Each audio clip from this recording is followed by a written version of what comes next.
Hello दोस्तों, नमस्कार। इस वक्त की सबसे बड़ी खबर आ रही है जहां के पाठक के हटाए जाने की खबर आ रही है, जहां के पाठक इस्तीफा दे चुके हैं इसकी खबर आ रही है, रिजाइन दे चुके हैं इसकी खबर आ रही है। क्या यह खबर सही है या गलत, वो हम आपके वीडियो के माध्यम से बताएंगे। तो सबसे पहले तो आप जितने दर्शक देख रहे हैं, शिक्षक देख रहे हैं, बीपीएससी शिक्षक देखें, वीडियो को लास्ट तक जरूर देखें। हटाई गई थी मुख्य सचिव के पाठक की नेम प्लेट।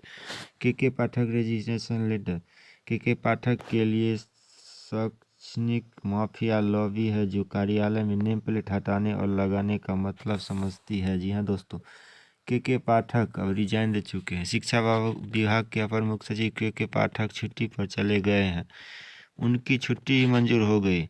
आधिकारिक तौर पर वह 8 जनवरी से 16 जनवरी 2024 तक छुट्टी पर रहेंगे। इसी बीच खबर आई कि के पाठक ने अपना पद छोड़ दिया। उनकी जिम्मेवारी शिक्षा विभाग के सचिव वैद्यनाथ यादव को सौंपी गई है।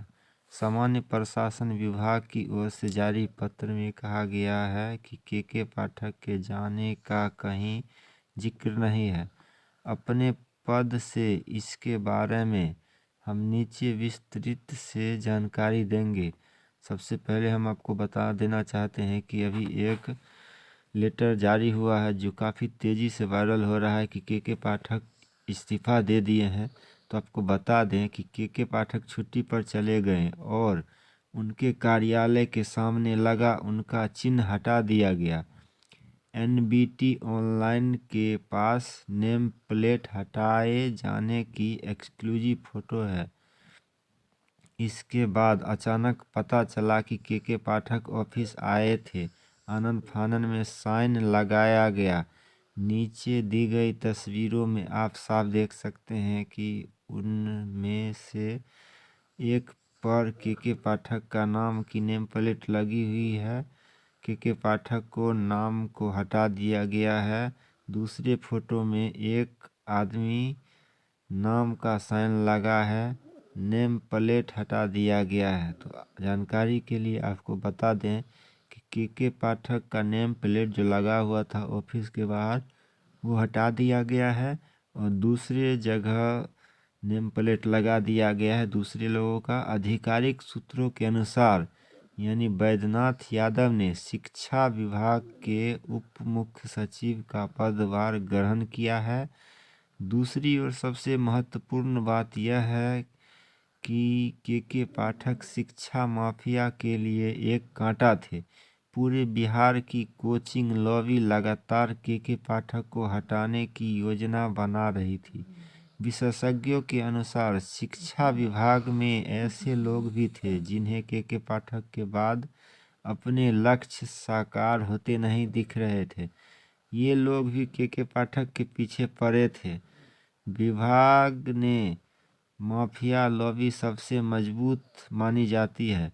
जैसे ही के पाठक पहुंचे उन्होंने 11वीं और 12वीं और अन्य जो भी क्लास है उसके लिए बहुत सारी सुविधाएं उपलब्ध कराई।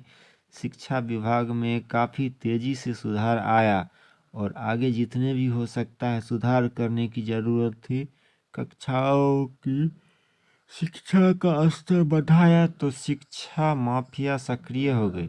जानकारों की माने तो शिक्षा माफिया बिहार में शिक्षा में गुणवत्ता सुधार और बदलाव नहीं चाहते हैं। साथ ही नेताओं और शिक्षा विभाग की कई अधिकारियों की मनमानी भी पूरी तरह से बंद हो गई है, जिसका सीधा प्रभाव माफियाओं के गठन पर पड़ा। नेम प्लेट लगाई गई। जी हाँ दोस्तों, शिक्षा विभाग से जुड़े सूत्रों की माने तो के पाठक छुट्टी पर चले गए और सोची समझी रणनीति के तहत उनकी नेम प्लेट हटा दी गई। इसके बाद जैसे ही के पाठक कार्यालय आने की सूचना मिली, आनन फानन में उनकी नेम प्लेट लगा दी गई। इसके अलावा के पाठक के सत्ता में आने के बाद राज्य के कई जिलों में शिक्षा विभाग के प्रतिनिधियों से बात की। वीडियो कॉन्फ्रेंसिंग के जरिए उन्हें आदेश भी बताए गए। सबसे बड़ा सवाल यह है कि जब के पाठक ने इस्तीफा नहीं दिया उससे पहले उन्होंने उसकी नेम प्लेट कैसे हटा दी। पटना के एक वरिष्ठ पत्रकार ने कहा कि के पाठक ने कार्यालय पहुंचने के 2 घंटे के भीतर बैठक की।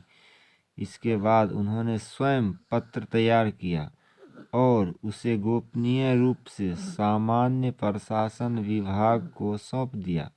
जी हाँ दोस्तों, सामान्य विभाग के प्रशासन को चिट्ठी स्वयं के पाठक ने सौंप दिया, जिसमें के पाठक ने अपना पद छोड़ने की बात कही। हालांकि यह पत्र अभी तक प्रकाशित नहीं हुआ है, इसे महानिदेशालय की वेबसाइट पर भी अपलोड नहीं किया गया था।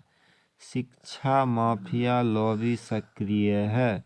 जानकारों के मुताबिक शिक्षा माफिया लॉबी सबसे ज़्यादा तब सक्रिय हुई जब के पाठक ने बायोमेट्रिक टेस्ट करवाने की जिम्मेदारी जिलाधिकारियों को सौंपी है। उन्होंने शिक्षा विभाग के अधिकारियों को इससे दूर रखा। इसके अलावा जिला शिक्षा विभाग के अधिकारियों को भी शिक्षक के पद से हटा दिया गया। बताया जाता है कि शिक्षा विभाग में ऐसे बहुत से मामले सामने आ रहे हैं और वो भी गंभीर मामले हैं, जिसमें के पाठक ने माफिया लॉबी वर्षों से फर्जी शिक्षकों को बचाती रही है। उनकी हालत काफ़ी ख़राब हो गई। के पाठक द्वारा किए गए परीक्षण एवं सत्यापन कार्य का प्रकार शिक्षा माफिया उनसे डरते थे। उसकी सारी योजनाएं विफल हो गई। इसके बाद के पाठक पर हमले की तैयारी शुरू हो गई। अब भी शिक्षा माफिया के पाठक के पीछे पड़े हुए हैं। इसके अलावा पत्रकारों के मुताबिक के पाठक के आने के बाद बिहार में शिक्षकों की बहाली के लिए काफ़ी तेज़ी से शुरू हुआ है। बहाली के लिए करोड़ों रुपए की डील अमल में आई। के पाठक ने पूरी ईमानदारी और पारदर्शिता के साथ बहाली को अंजाम दिया। इसके अलावा झूठे शिक्षकों को तुरंत दबाने के उपाय शुरू किए गए, जिससे माफिया काफ़ी नाराज हो गए थे। के पाठक ने दिया इस्तीफा। ध्यान रहे कि गांधी मैदान में सीएम नीतीश कुमार ने कहा कि के पाठक एक बहुत ही ईमानदार और करप्ट अफसर हैं। के पाठक जी, आप ही 2 माह के अंदर अन्य शिक्षकों के पदों पर बहाली कर लें। इसके बाद के पाठक ने दूसरा चरण के शिक्षकों की बहाली तय समय के अंदर पूरी कर ली। इस महीने की यानी जनवरी की 13 तारीख को नीतीश कुमार गांधी मैदान के पटना में गांधी मैदान में शिक्षकों को नियुक्ति पत्र बांटेंगे। हालांकि के पाठक अब इस कार्यक्रम में मौजूद नहीं रहेंगे। इस दिन राज्य भर के 95,000 शिक्षकों को नियुक्ति पत्र सौंपे जाने का कार्यक्रम है। पटना के गांधी मैदान में नीतीश कुमार 25,000 शिक्षकों को नियुक्ति पत्र सौंपेंगे। ऐसी कई अफवाहें हैं कि के पाठक बिहार सरकार और शिक्षा विभाग में फिर से आ सकते हैं। नीतीश कुमार के कार्यक्रम से ठीक पहले पाठक छुट्टी पर जा रहे हैं। हालांकि यह भी खबर है कि के पाठक ने अपना पद छोड़ दिया है। आने वाले दिनों में उनकी छुट्टियों की अवधि बढ़ती रहेगी। वह अब इस पद पर शामिल नहीं होंगे। वरिष्ठ पत्रकार ने बताया कि के पाठक इसके बाद अपने पद से इस्तीफा दे दिया, जैसा कि सामान्य प्रशासन विभाग को पत्र भेजा गया है।